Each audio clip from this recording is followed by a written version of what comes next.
Hey everybody, I made this live stream because an extraordinary development happened in Chicago. A woman by the name of Lori Lightfoot, a former prosecutor now, is mayor of Chicago. She is Chicago's first, not just black female mayor, but black, female, and lesbian mayor, or if you like, gay. And you have to pause and say,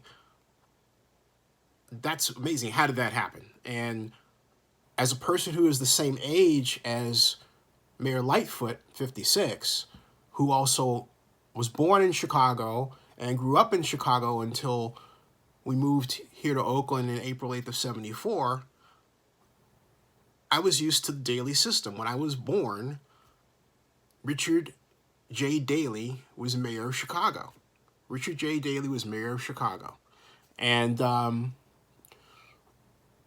then we had Mayor Daley for quite a number of years. Then Daley gave way to Jane Byrne, and Jane Byrne lost her election to Michael Blandick because of her inability to understand the importance of getting snow removing equipment out to deal with the snow in Chicago. That's why she lost. Blandick was relatively ineffectual and eventually gave way to Chicago's first black mayor, Harold Washington. That was exciting. Unfortunately, Mayor Washington did not finish out his time. Who knows how long that would have been, because he had a heart attack. He had a heart attack.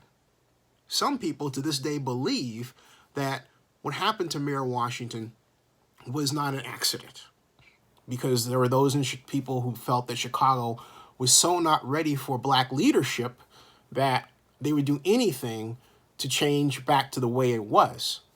I remember one particular scene, this is on local news there, WBBM Chicago, where the president of the Chicago City Council, or the Chicago Board of Aldermen, Michael Blandick, not Michael Blandick, excuse me, but Ed Verdoliak, angrily challenged Harold Washington for changing the rules in his favor. I mean, he came down, storming down with red-faced and everything else. That was an indelible scene, because what Mayor Washington had done was challenged a white male power system. And he did so successfully on a number of occasions, but he didn't do it in a way that, if you will, was sledgehammer-like, right? He did it in a politically smooth, genius, coalition-building way. And then he died. So now, after Washington, of course, we had Richard J. Daley's son, Richie. And we were back to the can-do spirit that came with a Daley running Chicago, and all that went with it, from the exciting continued growth of Chicago's O'Hare International Airport to the development of Chicago as a modern, tech-oriented city when it seemed like it wasn't going to recover from what was a powerful manufacturing base at all. Arguably, Chicago has done that for the most part. It still has a long way to go. I'm going to get there in a second. And then came along Rahm Emanuel. That's right. Rahm Emanuel, former chief of staff to President Obama, one of the sons of a great Chicago family that has had impact on medicine and entertainment in America, came back to Chicago to put his unique stamp on it. Rahm was as powerful in his stature as he was the reverse in his physical makeup. He was, by turns, friendly and affable, by other turns, ruthless and mean. I never saw that part of him. I just heard stories. And of course, blunt. He was maybe a bit too much the sledgehammer for a modern Chicago that was being redefined by social media with a powerful focus on the killing of African Americans by the Chicago police corruption, not just black on black crime, as many conservative media outlets tried to exclusively focus on. No. The impact of social media on Chicago really got us Lori Lightfoot. Just as its social media altered all areas of our society, social media altered Chicago politics. And it did so by the consistent communication of violation after violation after violation after violation of human rights on the part of Chicago police. At the same time as people were coming of age. In other words, the full flowering of the Me Too movement means, hey, look, I can be who I want to be. I can find my circle. You can be who you want to be, and you can find your circle. Although I think that last statement I made is under a bit of a challenge under elections, because there's some people who seem to want everybody to be just exactly the same way and nobody different at all. You have to fit down this one narrow path. But I digress, all right? Lori Lightfoot is an expression of a desire for a professional politician who is someone that you want to get behind, who you want as a leader. Clear, well-spoken, focused, and again, that word that comes up, professional, conscientious, and obviously smart. That's Ms. Lightfoot. That's the kind of politician Chicagoans are ready for. It's the kind of service person, the kind of civic employee Chicago has had for a long, long time, regardless of color. I can name a number of fantastic Chicago department heads, like, for example, Elizabeth Hollander, when she ran the Chicago Planning Department. I'm resisting for the temptation from going to go on and on and on beyond that. But Lori Lightfoot is the full embodiment of the statement, we want a professional to run our city rather than a politician. We want somebody that we believe can pull the right levers and get things done. Now, I say that with an asterisk because you have to be a politician to a degree to become mayor of Chicago. She's done that. She's done that. But I also think her ascendancy was an expression of how Chicagoans just wanted to put their trust in someone. That was a statement that that person was running things, as opposed to politicking around things, fixing things, rather than ignoring that they needed to be fixed. Now, that's the statement I believe Chicagoans have made. Whether or not they'll actually get that from Ms. Lightfoot is another question. And that's where the but in my title comes in. Because Chicago has a great many problems. Among them, a tremendously high rate of underemployment, just like the rest of the United States, but far more acute in areas that were once the neighborhood darlings of the steel industry. And I'm talking about Black South Chicago. There are parts of Chicago that I remember from the south, on the south side, that when I grew up down there along Stony Island, didn't live far from Stony Island, and from 70th counting up, but basically going down south, that area played host to a number of fine restaurants when I was growing up. The Queen of the Sea, the Tropical Hut, You drive along there now, there are a lot of buildings that are simply not used and have been abandoned, in some cases for too long, and nothing's been done about it. Whereas when I was growing up, companies like Bethlehem Steel in Gary, Indiana, employed Chicagoans, U.S. Steel, the number of organizations that form the basic backbone of not just Chicago's economy, but the nation's economy. Chicago lacks that now. Chicago lacks that now. It is unquestionably a world city. You go up north, you go to North Side, and just like any other city, New York, San Francisco, Dallas, Miami, it has world-class condominiums worth several million, purchased by people who, in some cases, don't even live in Chicago. They may have it as a summer home. Maybe they live in Moscow or Tokyo or Hungary. You get the idea. That part of Chicago never touches the South Side. It doesn't, in many cases, know it exists.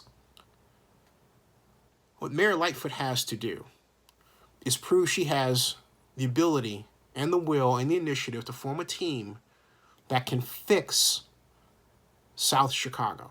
Because if that team can fix South Chicago, it can fix Chicago itself. Because that's the weakest link in Chicago's economic chain, the economic system. If she can get that right, she will do what no mayor has done in quite a long time. And arguably, you could say no mayor has really ever done since Chicago's manufacturing base was decimated by international competition. So at the end of the day, yes, she's definitely obviously a breath of fresh air in terms of background and orientation. But is that going to get us the kind of Chicago we've always wanted to see develop? Because she's new and different, there's greater pressure upon her to deliver for that reason. And there's the test. That's the test that's laid out for her. Can she deliver? Can she do it? Is she the one that can turn Chicago around?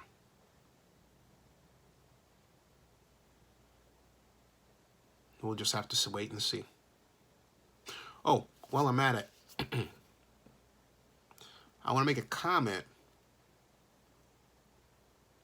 about Lori Lightfoot. Because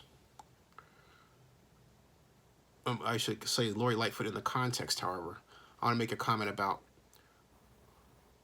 Lucy Flores, not Lori Lightfoot, Lucy Flores, because some of you have commented on that. There has been, in athletic circles, a habit in locker rooms where guys would pat each other on the butt, or football games, right? That was done to me once. I didn't like it. But I never considered the persons doing it as bad people. They had a different way, a different culture. It wasn't mine, all right? It wasn't a way I wanted to be. It wasn't something I wanted to be associated with. But I didn't seek to demonize the people that were doing it. What bothers me about the women attacking Joe Biden is Joe has never been thought of the way some are trying to portray him, as something along the lines of some ridiculous predator, okay? And again, there are photographs of Joe being handsy with men, putting his hand on their knee and everything else. He's close that way. We're getting to a point in society where people are too intent on taking small actions that other people do and demonizing them for those actions, generally under a listing or a social media account that has a fake name. They're not afraid to really speak up and use their name.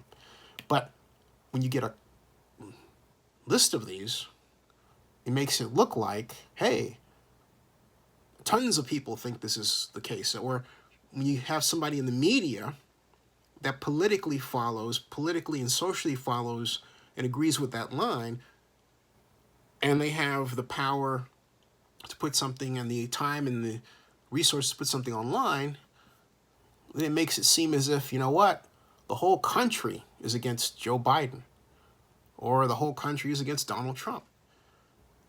And the fact of the matter is this: you have people in this society who they're not active on social media, even if they may be in the age to be active on social media, and they don't express what they really feel because they don't want to be attacked. But they do present what they feel in the voting booth, and they're very quick to get there. If Democrats keep pushing this idea that Biden is bad for these little actions that others never really thought were, hey, you know, him being mean. The whole bottom line is, did he have a malicious intent? Okay.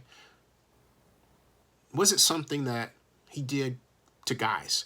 If people find photograph after photograph after video of Joe Biden being exactly the same way toward men, then there has to be a discussion about why this is being presented in a way that's trying to make Joe Biden look like he's an enemy to women. That's horrible. Just because a man doesn't act or present himself exactly in a way that fits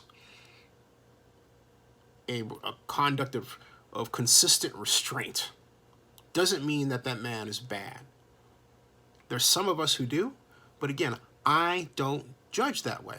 I will tell you, there was a person who at one point was an NFL head coach who at a party, we're talking, met him, you know, first time, and he decides he's going to put his hand on my tush. I brushed it away. Now, what if I were the kind of person to say, hey, so-and-so had a problem because they did that? All right? Okay? That would be a very horrible thing to do. All right?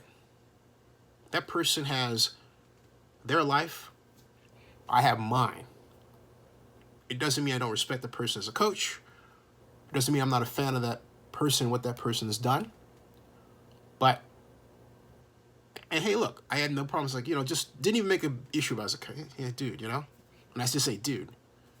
All right? Because there are some folks who are down low, and I'm not one of them. Hey, I don't go in that direction. Doesn't mean somebody who does, it doesn't mean anything bad about somebody else who does. That's their thing, all right? It's not for me to judge, all right? But I'm not going to work to rob that person or their livelihood, or try to, because of that, okay? I'm not going to do that. And I'm not going to take that action and then extrapolate it out to say, hey, maybe this person did X to Y or Y to Z or anything else. Because then I'm wrong. And then I'm imprinting my insecurities on a situation. I did my job. I handled it the way I wanted to handle it. Okay? Now, maybe there's another person who was a player with this person and understood how his way of communicating and had no issue with that. Okay? Cool. All right? My point is, I didn't take time to make that person look bad, to talk about that person, to blast that person's name out there, as many so easily do today, without thought or care and with a great deal of malice. I didn't do that. We need to get to a point where we take some care and thought to why we think about an action the way that we do and ask ourselves, is it really worth the trouble of destroying somebody else? What is it that you hope to accomplish? What good is it really going to do? And did you really perceive it that way? Okay?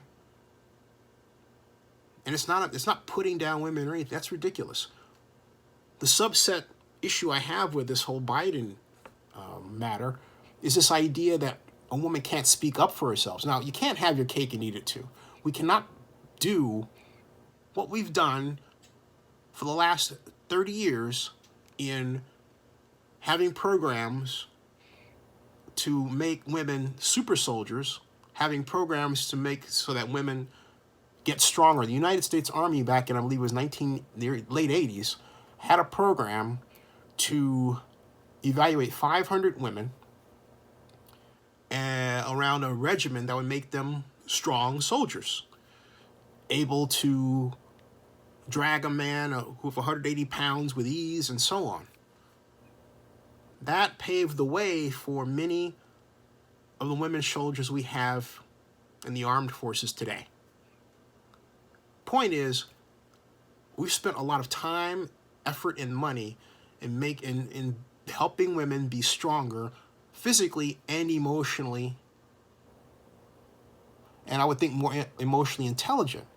So you mean to tell me that I'm supposed to say, okay, let's throw all that away and assume that a woman is weak and can't speak up for herself, even if she's running for office like Lieutenant Governor of Nevada?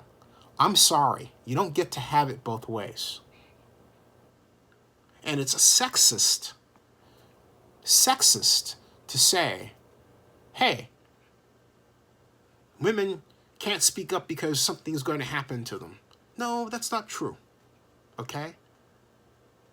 That's not true. You can privately go to any fellow or any woman and say, you know what, I think you're a fine person, but don't do that.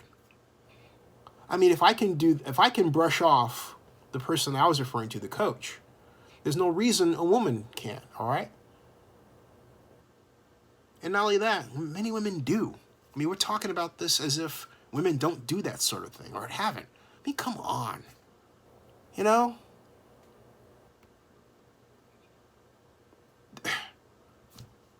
I refuse to buy the narrative that women cannot speak up for themselves and don't speak up for themselves when it's right to do so. I don't buy it. Maybe the women who say that women don't do it themselves. If you're speaking for your own insecurities, do that. But don't make blanket statements about other women. I'm not pretending to know every woman, but yeah, I know quite a few. A lot of women don't do that.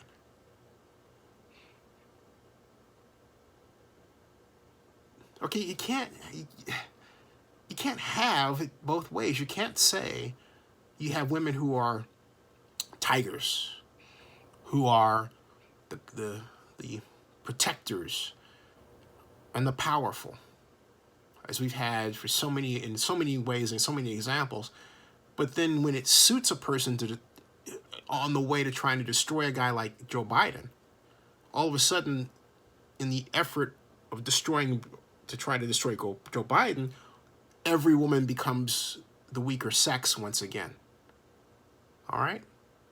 That's wrong. Okay? Again, I'm not buying it. If it were the case that women were the weaker sex and they were afraid, Lori Lightfoot would never have ran for mayor of Chicago. But guess what? She did. She did so fearlessly. And she is Chicago's new mayor. And congratulations to her. All right. I'll see you. And please subscribe to Zenny62 on YouTube.